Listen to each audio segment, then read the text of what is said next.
Welcome Buddha IAS के इस channel में आपका स्वागत है।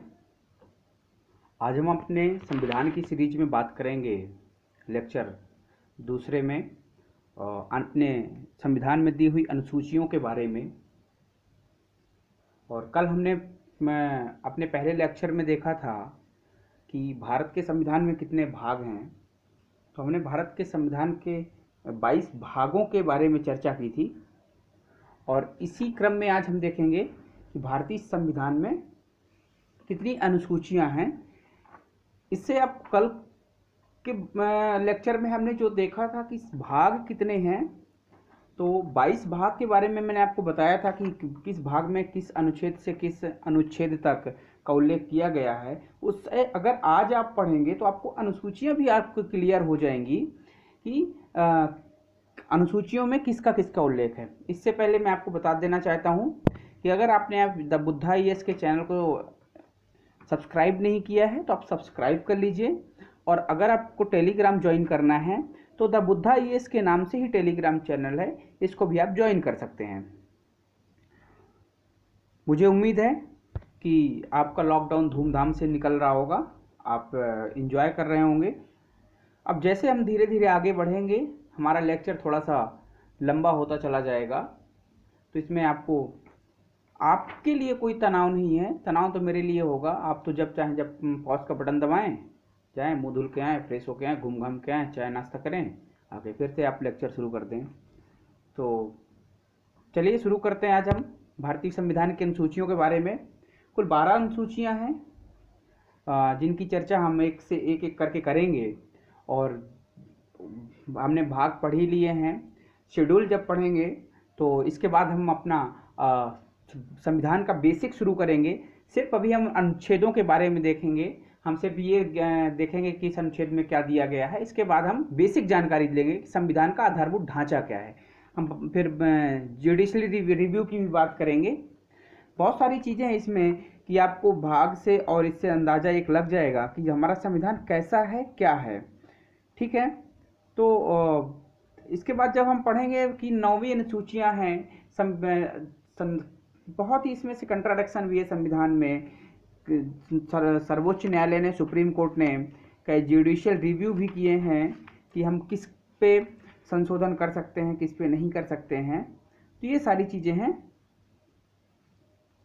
चलिए तो हम फिर शुरू करें हम अपने अनुसूचियों के बारे में कि अनुसूचियों में क्या से क्या दिया गया है। तो हम जब देखते हैं कि अनुसूची 1 में क्या है, तो पहली अनुसूची में भाग अनुच्छेद 1 से 4 तक की बात करता है।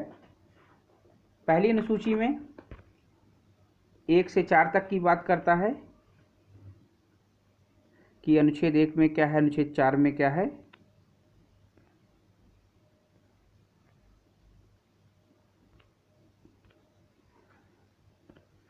राज्य तथा संघ राज्य क्षेत्र का वर्णन है। अनुसूची 1 में क्या है, राज्य तथा संघ राज्य क्षेत्र का वर्णन दिया गया है। संघ राज्य क्षेत्र, यहाँ पे ध्यान से देखिएगा, संघ भी है, राज्य भी है, उनका पूरा क्षेत्र, उसके बारे में इसका उल्लेख किया गया है कि हमारा संघ राज्य क्षेत्र कैसा होगा।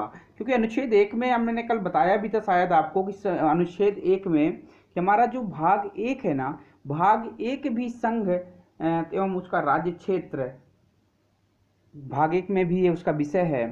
तो अनुच्छेद 1 कहता है संघ का नाम और राज्य क्षेत्र, कि संघ का नाम क्या होगा, उसका राज्य क्षेत्र कहाँ तक होगा, विस्तृत कितना होगा। इसी तरह अनुच्छेद 2 में बात करता है कि नए राज्यों का प्रवेश या स्थापना।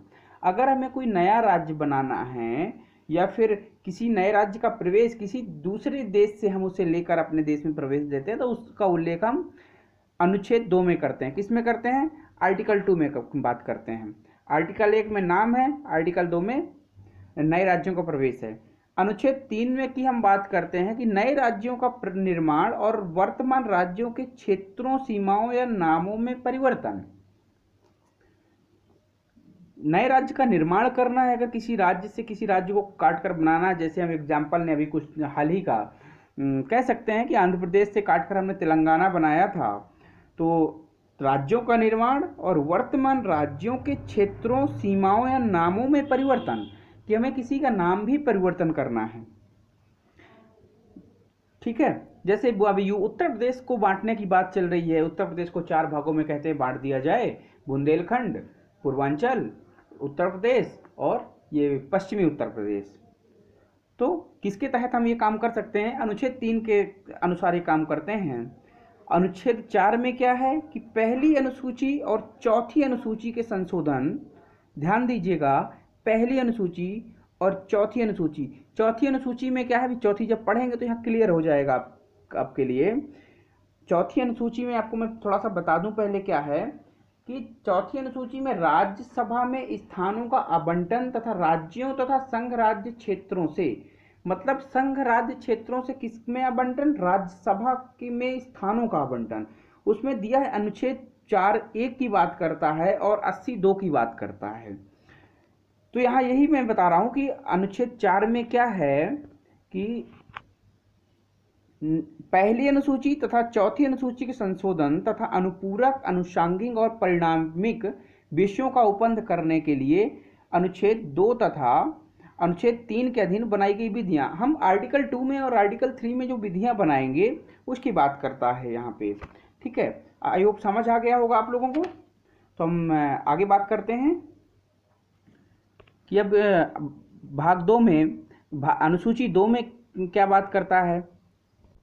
अनुसूची 2 में कहता है कि मुख्य पदाधिकारियों के वेतन, किसके वेतन की बात करेगा? मुख्य पदाधिकारी, जो हमारे कौन से पदाधिकारी होंगे, चाहे हम किसको मान लें, राष्ट्रपति की बात करें, राज्यपाल की बात करें, लोकसभा विधानसभा अध्यक्ष की बात करें, न्यायाधीशों की बात करें, उच्चतम न्यायालय या हाईकोर्ट के न्यायाधीशों की बात करें, भारत के नियंत्रक एवं महालेखा परीक्षक की बात करें, तो उन सभी का वेतन की बात करता है। इनका उल्लेख भी इसी संविधान में है, जैसे 59(3) में इसका उल्लेख किया गया है। दूसरी अनुसूची में कौन कौन से अनुच्छेद आते हैं, ध्यान से आप देखिए कि यहाँ पे 59 का उल्लेख किया, 59(3) का उल्लेख किया गया है, 65(3) का उल्लेख किया गया है, 75(6) का उल्लेख है, 97, 125 का उल्लेख है, 148(3) का उल्लेख है, 158(3) की बात करता है, 164 की बात करता है, 186 की बात करेगा और 221 की बात करता है। ठीक है, तो इसको 4 भागों में, अनुसूची 2 को 4 भाग में बांटा गया है। भाग का, खा, गा, घा, या ABCD आप कह सकते हैं। तो भाग का में राष्ट्रपति और राज्यपाल के वेतन भत्ते की बात करता है। भाग खा में लोकसभा, यहाँ देखिएगा मैंने शॉर्ट में टाइप कराया हुआ है, लोकसभा तथा विधान परिसभा के अध्यक्ष और उपाध्यक्ष। यहाँ से ध्यान देने योग्य बात है कि राज्यसभा तथा विधानसभा के अध्यक्ष तथा उपाध्यक्ष तथा राज्यसभा तथा विधान परिषद के सभापति और उपसभापति के वेतन के भत्ते की बात करता है। भाग ग में उच्चतम न्यायालय के न्यायाधीशों के वेतन भत्ते की बात करता है। भाग घ में भारत के नियंत्रक महालेखा परीक्षक के वेतन भत्ते की बात करता है। किनके वेतन निर्धारित होते हैं संविधान के तहत कि वेतन किसको कितना मिलेगा, बढ़ाएंगे तो संशोधन करना पड़ेगा इनमें से और तभी वेतन हमारा बढ़ाया जाता है। आपके लिए एक प्रश्न है, कमेंट में लिख के बताइएगा कि भारत के राष्ट्रपति का वर्तमान में वेतन कितना है, राष्ट्रपति और उपराष्ट्रपति का वेतन कितना है। और एक प्रश्न और है कि प्रधानमंत्री को कितना वेतन मिलता है, कमेंट में लिख के जरूर बताइएगा। चलिए नेक्स्ट बात करते हैं कि तीसरी अनुसूची के बारे में। तो हमारी तीसरी अनुसूची बात करती है 75(4) के बारे में। 75(4) है जो केंद्र सरकार के मंत्रियों का। इसमें मैं थोड़ा सा पहले ये बता दूं कि व्यवस्थापिका के सदस्य ये शपथ का प्रावधान करता है। अनुसूची 3 जो शपथ ली जाती है उसके प्रतिज्ञान का प्रारूप क्या होगा, ये उसकी बात करता है तीसरी अनुसूची, जिसमें से आर्टिकल कौन कौन से अनुच्छेद आते हैं? 75(4) आता है, 99 आता है, 124(6) आता है। मैं थोड़ा सा रिपीट करता जा रहा हूँ कि शपथ का प्रावधान है, तो शपथ जो राष्ट्रपति की शपथ के बारे में बात करता है, तो राष्ट्रपति किस शपथ लेंगे? संविधान और विधिक परिरक्षण, प्रतिरक्षण और संरक्षण की शपथ लेते हैं। ठीक है, इसी तरह उपराष्ट्रपति किसकी शपथ लेते हैं? उपराष्ट्रपति शपथ लेते हैं कर्तव्यों का श्रद्धा पूर्वक निर्वहन करने की बात करते हैं। केंद्र सरकार के मंत्री, अगर यहाँ बात करूँ 75(4) में केंद्र सरकार के मंत्री ये देखिए यहाँ पे 75(4) का उल्लेख है, 75(4) और 99 124(6). तो 75(4) में केंद्र सरकार के मंत्री और राज्य सरकार के मंत्री 164(3) में 164(3) और 75(4) में उल्लेख किया गया है। इन दोनों की शपथ एक होती है, केंद्र सरकार के मंत्री और राज्य सरकार के मंत्री। केंद्र सरकार के मंत्री शपथ क्या लेते हैं और राज्य सरकार के मंत्री शपथ क्या लेते हैं? तो पद और गोपनीयता की शपथ लेते हैं। ये किसकी शपथ लेते हैं? यहाँ पे देखिएगा, केंद्र सरकार के मंत्री तथा राज्य सरकार के मंत्री किसकी शपथ लेंगे? पद और गोपनीयता की शपथ लेते हैं। अन्य बातों के साथ साथ संविधान और विधि के अनुसार न्याय करने की शपथ लेते हैं। मतलब क्या हुआ इसका? जो मंत्री होगा केंद्र या राज्य सरकार का, वो पद और गोपनीयता के साथ साथ किसकी शपथ लेगा? विधि के अनुसार न्याय करने की शपथ लेते हैं। आपके लिए यहाँ भी एक प्रश्न है कि 2 बार शपथ किसको दिलाई जाती है? 2 बार ऑथ कौन लेता है? कमेंट में करके बताइएगा 2 बार शपथ किसको दिलाई जाती है। अब बात करते हैं संसद। यहाँ पे देखिएगा कि 99 अनुच्छेद 99 की बात करता है। तो 99 में संसद सदस्य और राज्य विधानमंडल के सदस्य 188 दोनों की शपथ एक होती है। अनुच्छेद 99 और अनुच्छेद 188 में जो शपथ है, इन दोनों की शपथ एक होती है। तो इसमें देख लेते हैं कि जो हमारा संसद के चुनाव, संसद सदस्य या राज्य विधानमंडल के सदस्य, संसद सदस्य में दोनों आएंगे, लोकसभा और राज्यसभा दोनों के सदस्य इसमें आते हैं। और इसकी जो शपथ होती है वो क्या होगी? कर्तव्यों का श्रद्धा पूर्वक निर्वहन करने की शपथ। क्या होगी? कर्तव्यों का, यहाँ देख सकते हैं आप, कर्तव्यों का श्रद्धा पूर्वक निर्वहन करने की शपथ कौन लेता है? संसद सदस्य या राज्य विधानमंडल के सदस्य। इसी प्रकार अनुच्छेद 124(6) में किसकी बात करता है? 124(6) यहाँ पे दिया। 124(6) में किसकी बात करता है? न्यायाधीशों की, सुप्रीम कोर्ट के न्यायाधीशों की बात करता है। 124(6) में 219 में बात करता है हाई कोर्ट के। इसमें क्या है? सुप्रीम कोर्ट के जजों की बात करता है, इसमें हाई कोर्ट के जजों की बात करता है। ये हाई कोर्ट जज क्या शपथ लेंगे? सुप्रीम कोर्ट क्या शपथ लेंगे? और एक बात और आपको हम बता दें कि जो महालेखा परीक्षक होता है, आर्टिकल 148(2) में महालेखा परीक्षक की बात करता है। 148 कहता है भारत का एक महालेखा परीक्षक होगा। उसमें से उसकी शपथ का प्रावधान क्या है? सुप्रीम कोर्ट के न्यायाधीश, हाई कोर्ट के न्यायाधीश और महालेखा परीक्षक की शपथ तीनों की एक होती है।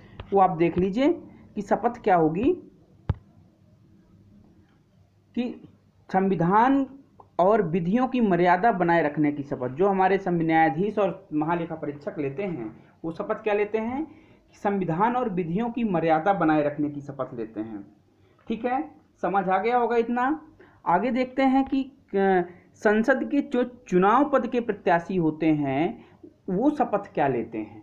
तो आप यहाँ देखिए, जो चुनाव पद जैसे है इलेक्शन कोई अपना नॉमिनेशन करता है तो उनको भी शपथ लेनी पड़ती है। वो किसके सामने शपथ लेंगे, ये भी बात है कि कौन किसके सामने शपथ लेता है। तो पहले ये देखिए कि शपथ क्या लेते हैं। वो शपथ ये लेते हैं कि अखंडता बनाए रखने की शपथ। ऐसा कोई भाषण नहीं देंगे कि लोगों को दुख हो, इससे लोगों के मन में आहत पहुंचे। ठीक है, तो शपथ क्या लेंगे? अखंडता बनाए रखने की शपथ। अब बात करें कि कौन शपथ क्या लेता है। तो एक बात मुझे बताइए, राष्ट्रपति को कौन शपथ दिलाता है? राष्ट्रपति को कौन शपथ दिलाएगा? राष्ट्रपति को तो आपको पता होगा कि CJI दिलाते हैं, चीफ जस्टिस ऑफ इंडिया इसकी शपथ दिलाते हैं। और यह अगर इनकी अनुपस्थित है तब कौन दिलाएगा? तो उच्चतम न्यायालय में जो भी वरिष्ठ न्यायाधीश होगा वही राष्ट्रपति को शपथ दिलाएगा। फिर उपराष्ट्रपति को कौन शपथ दिलाता है? ये तो आपको बखूबी मालूम होगा कि हमारे उपराष्ट्रपति को शपथ कौन दिलाता है। तो कमेंट में करके बताइएगा कि उपराष्ट्रपति को शपथ कौन दिलाता है। आगे बात करें तो हम बहुत सारी चीज़ें हैं, मुझे बताइए कि उच्चतम न्यायालय के मुख्य न्यायाधीश को शपथ कौन दिलाता है? जो सुप्रीम कोर्ट का जो सुप्रीम कोर्ट का मुख्य न्यायाधीश होता है उसको शपथ कौन दिलाएगा? न्यायाधीश को शपथ कौन दिलाएगा? तो न्यायाधीश को शपथ दिलाते हैं हमारे प्रेसिडेंट यानी राष्ट्रपति दिलाते हैं। और राष्ट्रपति किसको किसको शपथ दिलाते हैं ये भी बात बता देता हूं आपको कि मंत्री जो केंद्र सरकार के मिनिस्टर होते हैं, मंत्री होते हैं केंद्र सरकार के, उनको कौन शपथ दिलाता है? उनको भी यही राष्ट्रपति दिलाते हैं शपथ। ठीक है। अब एक बात है कि जो लोकसभा के सदस्य होते हैं उनको कौन दिलाता है शपथ?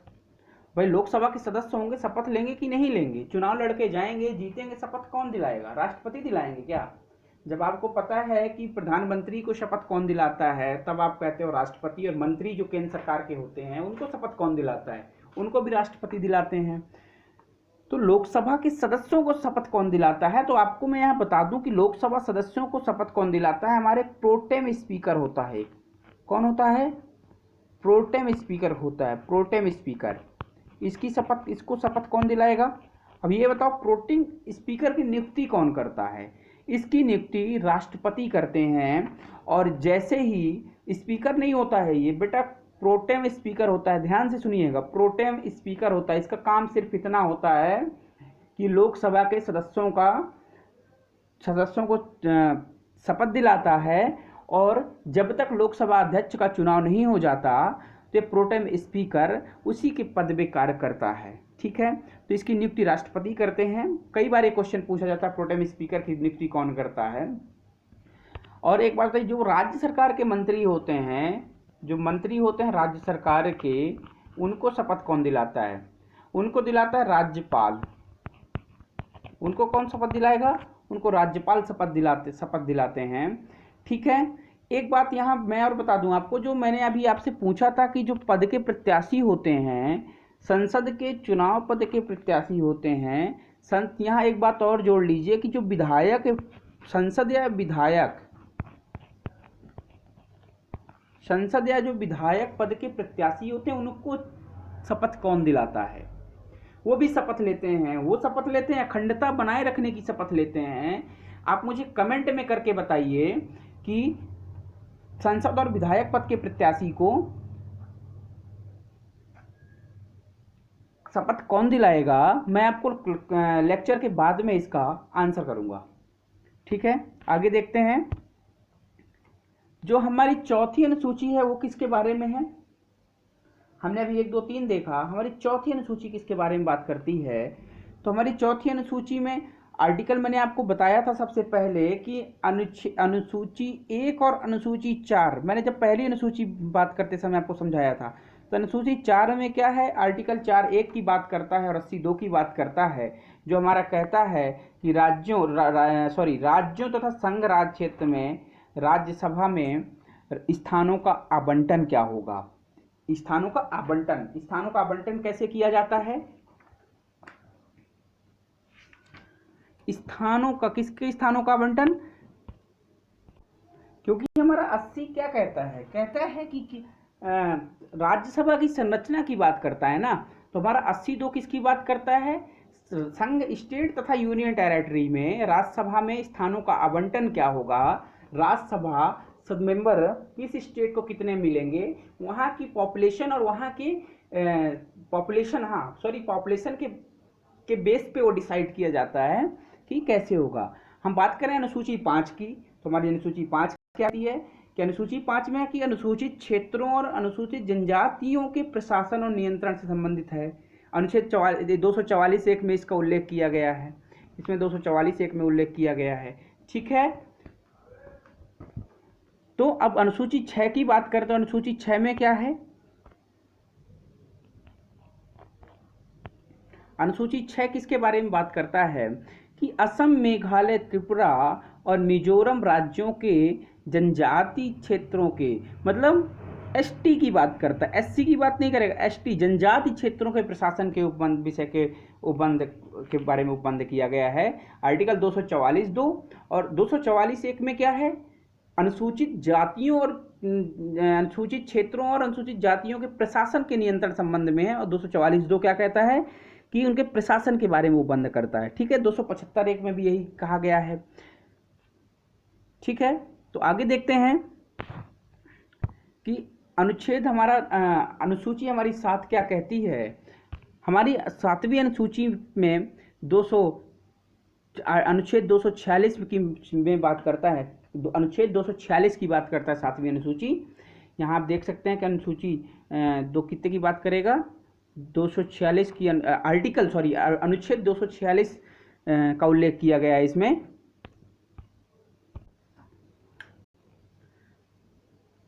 इसमें 3 सूचियों की भी बात की गई है। 7वीं अनुसूची में 3 सूचियों की बात की गई है, संघ सूची, समवर्ती सूची और राज्य सूची की बात की गई है। इसमें भी अपने अपने विषय थे, पहले कुछ थे, अब कुछ परिवर्तन हुए हैं, उनको बाद में जोड़ा भी गया है, कुछ को हटाया गया है।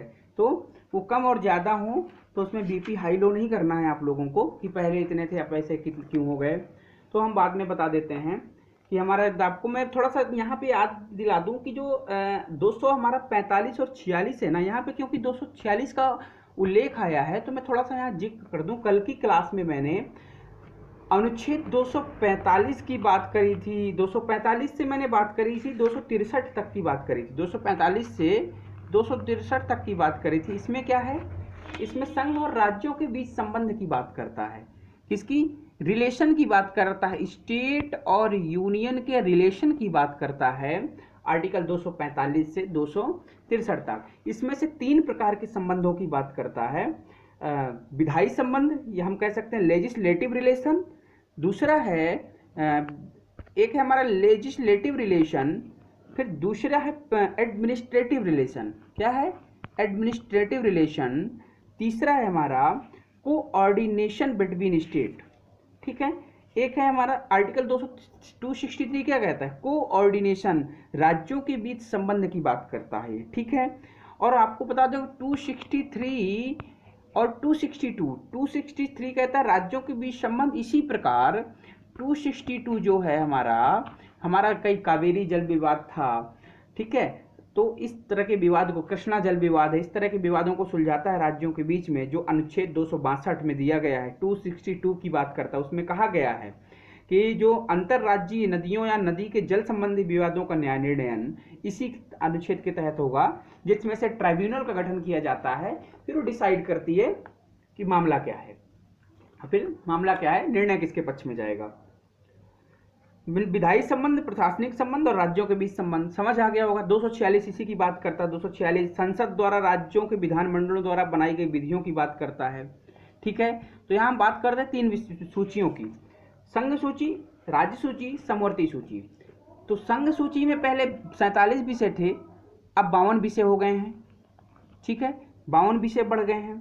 तो मैं थोड़ा सा बता दूं आप लोगों को कि संघ सूची के विषय में किस प्रकार के विषय आते हैं। जैसे कि आपका नभ एवं जल सेना, संघ आता है, सशस्त्र बल आता है, युद्ध और शांति आता है, कॉपीराइट, विनिमय पत्र, वायदा बाजार, मोनोपोली, एकत्व जिसे कहते हैं, खनिज तेल संपत्ति का विनियमन तथा विकास, अंतर्राज्यीय नदियाँ, नमक अफीम की खेती, इस तरह के विषय आते हैं। ठीक है, इस तरह के विषय आते हैं इसमें। अब राज्य सूची की बात करें, पहले 66 विषय थे, अब हमारे यहाँ पे 61 विषय हो गए हैं राज्य सूची में। एक बात यहाँ मैं बता दूं कि 42वें संशोधन अधिनियम 1976 द्वारा राज्य सूची के 4 विषयों, कौन कौन से 4 विषयों, 66 थे वो 61 हो गए हैं। ठीक है, यहाँ पे ध्यान देने वाली बात ये है कि 4 विषय कौन कौन से, शिक्षा,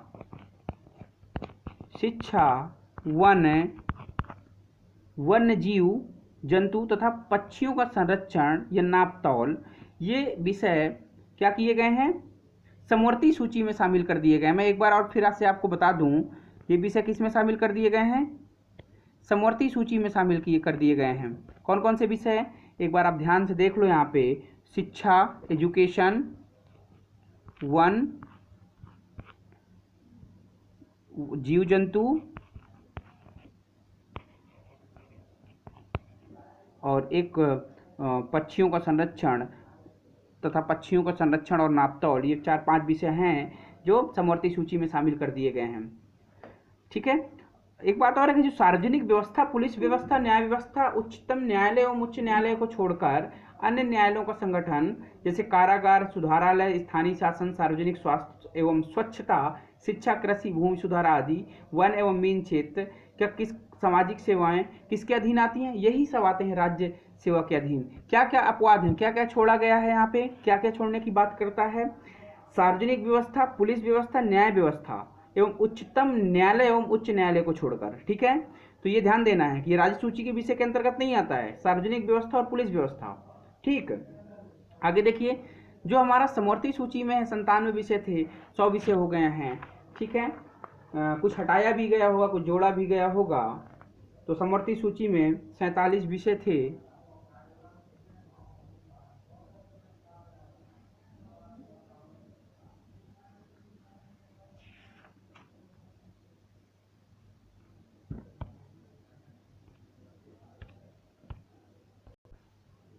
तो 100 विषय के साथ साथ हमारी समवर्ती सूची भी समाप्त होती है। ठीक है, समवर्ती सूची में बहुत सारी चीज़ें हुई, 7वीं सूची जो संबंध में है ना, इसमें कई आर्टिकल विषय भी जोड़े गए हैं, जैसे 2A और 92A। इसके बारे में हम डिटेल से बात करेंगे आगे। ठीक है, तो आगे देखते हैं आगे क्या है। 8वीं सूची में क्या है, 22 भाषाओं का उल्लेख किया गया 8वीं सूची में।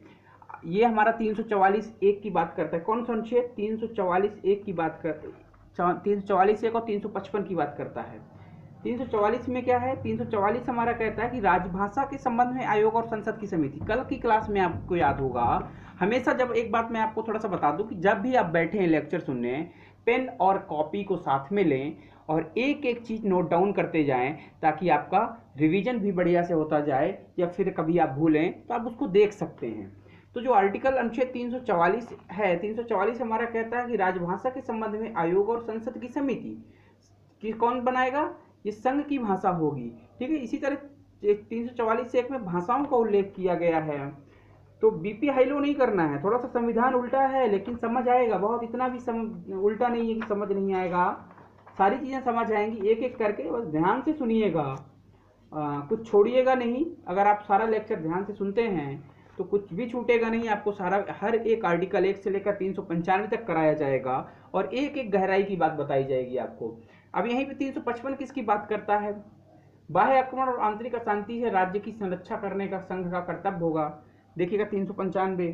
तो इसी अनुसूची में क्या बात करता है? जो हमारा किसकी ड्यूटी होगी? ये duty of the union to protect. कौन प्रोटेक्ट करेगा? Union to protect state against external aggression and internal disturbance. मतलब राज्य की संरक्षा करने का संघ का कर्तव्य होगा, बाह्य आक्रमण हो या आंतरिक अशांति हो। ठीक है, यहाँ पे ये ध्यान देना है। चलिए 9वीं अनुसूची में देखते हैं, 9वीं अनुसूची में किसकी बात करता है। तो जो हमारी 9वीं अनुसूची है ना, ये 31 खा की बात करता है। याद रखिएगा, इसमें जुडिशियल रिव्यू नहीं होता है। जिन भी विषयों को, जिन भी कानूनों को 9वीं अनुसूची में डाल देते हैं, उसमें सुप्रीम कोर्ट उसमें न्यायिक व्याख्या नहीं कर सकती है। किसमें? 9वीं अनुसूची में जितने भी बड़े होंगे, जैसे यहाँ पे भूमि सुधार डाला गया था इसीलिए। और ये पहला संविधान संशोधन 1951 जवाहरलाल नेहरू पहले प्रधानमंत्री के द्वारा जोड़ी गई थी, उन्होंने ही संशोधन कराया था। क्योंकि संशोधन कराना उनके लिए घर की मुर्गी दाल बराबर वाली बात थी।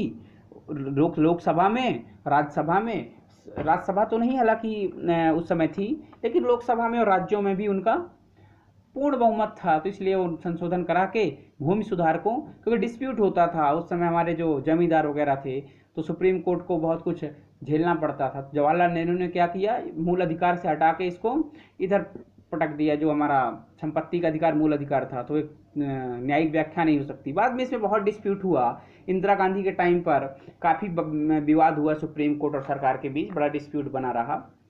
तो कुछ भूमि सुधार संबंधी अधिनियमों का विधिमान्यकरण किया गया इसमें। यह अनुसूची पहले संविधान संशोधन 1951 द्वारा जोड़ी गई थी। ठीक है, समझ में आ गया होगा। 31 खा की बात करता है ये, 31 खा याद रखिएगा थोड़ा सा।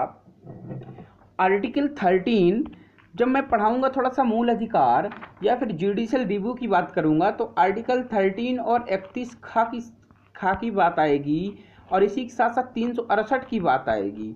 ठीक है, इसमें से पहले बहुत सुप्रीम कोर्ट और सरकार के बीच कंट्राडिक्शन रहता था इन 3 अनुच्छेद के बारे में, लेकिन इंदिरा गांधी आई और कई लगातार संशोधन करके 25, 24, 25, 26, 27, 28, 29 सब सुप्रीम कोर्ट को अपने दायरे में रख लिया। याद रखिएगा, जब सरकार मजबूत होती है तो सुप्रीम कोर्ट कमज़ोर पड़ जाता है, और जब सुप्रीम कोर्ट मजबूत होता है तो सरकार कमज़ोर पड़ती है।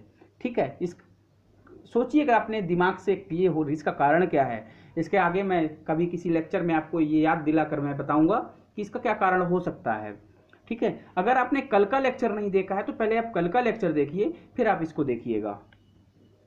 आगे बात करें 10वीं अनुसूची की, दल बदल का कानून है। अब कोई भी नेता है, नहीं पसंद आई, अपनी पार्टी छोड़ के चला गया और उसमें भी उसको पार्टी में रुतबा मिल गया वही जो पहले था।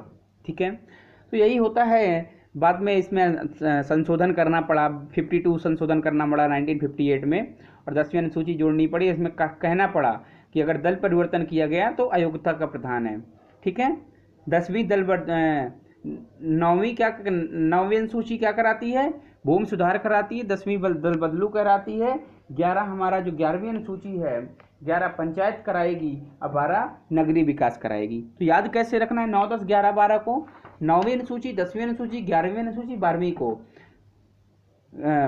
9वीं भूमि सुधार कराए, 10वीं दल बदलू कहलाए, 11वीं पंचायत कराए और 12वीं नगरीय विकास करवाए। ऐसे करके हम याद रख सकते हैं। तो 10वीं दल परिवर्तन दल बदल से संबंधित है। दल बदल के आधार पर अयोग्यता कौन कैसे ठहराएगा, ठीक है, उसके आधार पर ये है। इसके बाद हम बात करते हैं अब 11वीं अनुसूची की। तो 11वीं अनुसूची हमारी पंचायती राज के बारे में है। पंचायती राज बाद में जोड़ा गया था, ध्यान से सुनिएगा, 1993 में 73 संविधान संशोधन। याद रखिएगा 73 संविधान संशोधन और 74 संविधान संशोधन एक ही साल हुए थे, लेकिन अलग अलग डेट पर हुए थे। ये मत समझिएगा 73 कॉन्स्टिट्यूशन अमेंडमेंट 1993 और 74 कॉन्स्टिट्यूशन अमेंडमेंट 1993, इनकी दोनों की डेट अलग अलग है। एक की है 25/4, एक की 1/6। इसकी है हमारी 25/4 और इसकी है हमारी 1/6। 1/6/1993 फिर से बता देता हूँ यहाँ पे। इसमें है हमारा 25/4, 25 अप्रैल। इसीलिए 25 अप्रैल को क्या कौन सा दिवस मनाया जाता है, कमेंट में लिख के बताइए मुझे। 25 अप्रैल को एक दिवस मनाया जाता है, कौन सा दिवस है वो, कमेंट में लिख के बताइए। और इसकी है हमारा 1 जून 1993 को 74वां संविधान संशोधन हुआ था। 73 में पंचायती राज और 74 में नगर निगम, नगर पालिका और नगर परिषद में संबंधित कर दिया गया था। ठीक है, तो 243 छा की बात करता है 11वीं अनुसूची। 243 छा मतलब इंग्लिश में निकाल लीजिएगा आपका क्या है, ABCD करके। ठीक है, तो ये हमारी सारी अनुसूचियां हो गई। एक बार हम अगर रिवीजन करना चाहें तो आपको हम यहाँ बता दें कि 1 से लेकर पहली अनुसूची में क्या था, पहली अनुसूची में क्या था बताइए, तो याद करिए थोड़ा बहुत, कुछ याद आ रहा है? सामने लिखा रखा हुआ देख लीजिए, अब देखकर चीटिंग करके बता दीजिए, सामने है ना।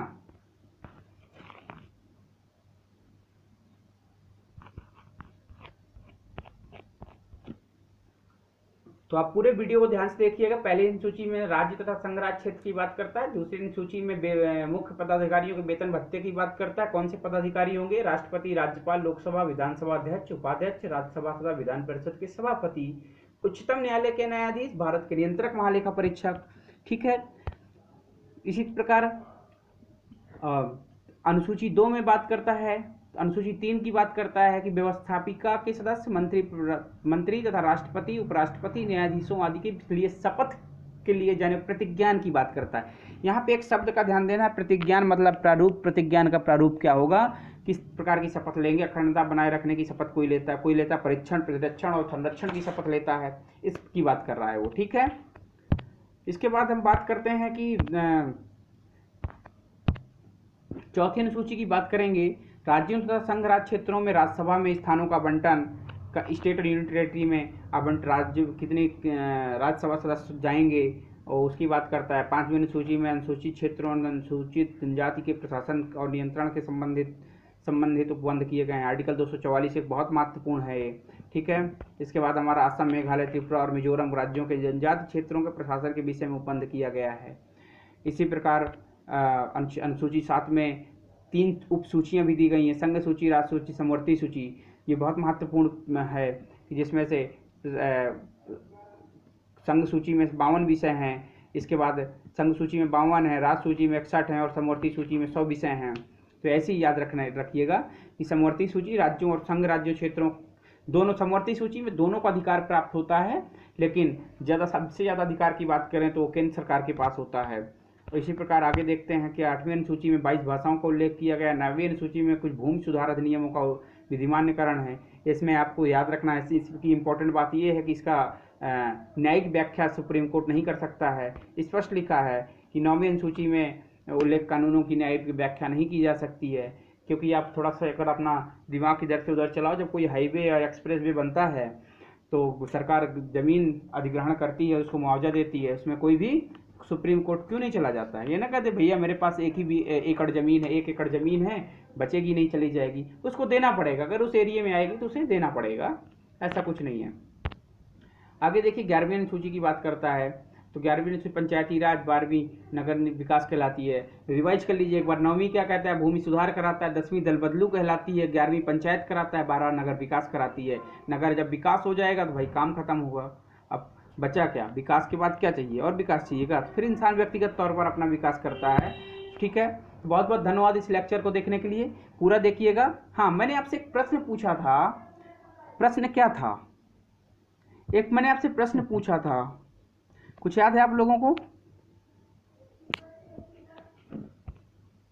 प्रश्न आपके लिए यह था कि जो सांसद और विधायक पद के प्रत्याशी हैं, कौन है, सांसद और विधायक पद के प्रत्याशी हैं, विधायक पद के प्रत्याशी हैं, उनको शपथ कौन दिलाता है, कौन दिलाता है उनको शपथ? तो डीएम दिलाता है। डीएम होता कौन है, जिला चुनाव अधिकारी होता है। कौन होता है, जिला चुनाव अधिकारी होता है। कौन होता है भाई, तो डीएम दिलाता है शपथ। ठीक है, और जो भी मैंने आपसे क्वेश्चन दिए हैं आप कमेंट करके बताइएगा। अगर आपको उसमें से कुछ गलत लगेगा, नहीं आएगा, तो मैं बताऊंगा कि 24 अप्रैल कौन सा डे मनाया जाता है, इसका भी आप जवाब दीजिए। चलिए, बहुत बहुत धन्यवाद, मिलते हैं अगले लेक्चर में। घर पे रहिए, सुरक्षित रहिए, शुक्रिया।